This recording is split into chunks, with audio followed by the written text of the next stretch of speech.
ಬಂಟ್ವಾಳ ಜಕ್ರಿಬೆಟ್ಟುವಿನ ಪರಿಸರದ ಮಕ್ಕಳು ಆನ್ಲೈನ್ ಪಾಠ ಕೇಳಬೇಕಾದರೆ ನದಿ ತಟಕ್ಕೆ ಹೋಗಲೇಬೇಕು. ಆಫ್ಲೈನ್ ಪಾಠ ಡೌನ್ಲೋಡ್ಗೂ ನದಿ ತಟವೇ ಗತಿ. ಹೋಮ್ವರ್ಕನ್ನು ಸೆಂಡ್ ಮಾಡಬೇಕಾದ್ರೆ ನದಿ ತಟದಲ್ಲಿ ಒಂದಷ್ಟು ಹೊತ್ತು ಕಳೆಯಲೇಬೇಕು. ಇದು ಗ್ರಾಮೀಣ ಪ್ರದೇಶದ ಯಾವುದೋ ಕುಗ್ರಾಮದ ಕಥೆ ಇಲ್ಲ. ಬಂಟ್ವಾಳ ಪುರಸಭಾ ವ್ಯಾಪ್ತಿಯ ಚಂಟಿಮಾರ್ ಮಣಿಹಳ್ಳ ಪರಿಸರದ ಮಕ್ಕಳ ವ್ಯಥೆಯಾಗಿತ್ತು. ಆದರೆ ಇದೀಗ ಈ ಭಾಗದ ಜನರ ಕಷ್ಟಗಳಿಗೆ ಸ್ಪಂದಿಸಿದ ಏರ್ಟೆಲ್ ಸಂಸ್ಥೆ ನೂತನ ಟವರ್ ಲೋಕಾರ್ಪಣೆ ಮಾಡಲು ಸಿದ್ಧಗೊಂಡಿದೆ.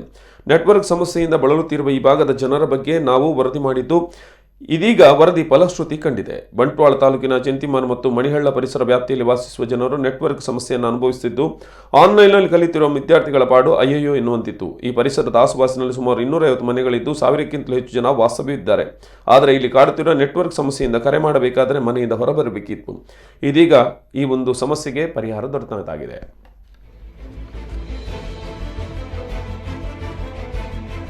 ಸುಮಾರು ಅನೇಕ ವರ್ಷಗಳಿಂದ ಜಕ್ರಿಬೆಟ್ಟು ಭಾಗದ ಪರಿಸರದಲ್ಲಿ ನೆಟ್ವರ್ಕ್ ಸಮಸ್ಯೆ ಉಂಟಾಗಿದ್ದು ನಮ್ಮ ಗ್ರಾಹಕರ ಮೂಲಕ ಅದು ನಮಗೆ ತಿಳಿದು ಬಂದಿತ್ತು.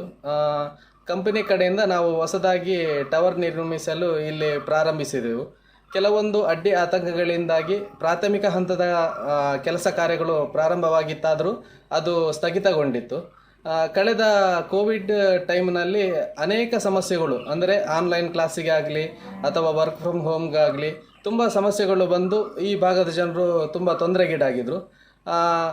ತದಕ್ಷಣ ಕಂಪನಿ ಕಡೆಯಿಂದ ನಾವು ಇಲ್ಲಿ ಮತ್ತೆ ಸ್ಥಳೀಯ ಈ ಭಾಗದ ಜನರ ಸಂಪರ್ಕವನ್ನು ಮಾಡಿ ಇಲ್ಲಿ ಸಾಮಾಜಿಕ ಕಾರ್ಯಕರ್ತರಾದ ವಸಂತ್ ಭಂಡಾರಿ ಜಕ್ರಿಬೆಟ್ಟು ಇವರ ಸಪೋರ್ಟನ್ನು ಪಡೆದುಕೊಂಡು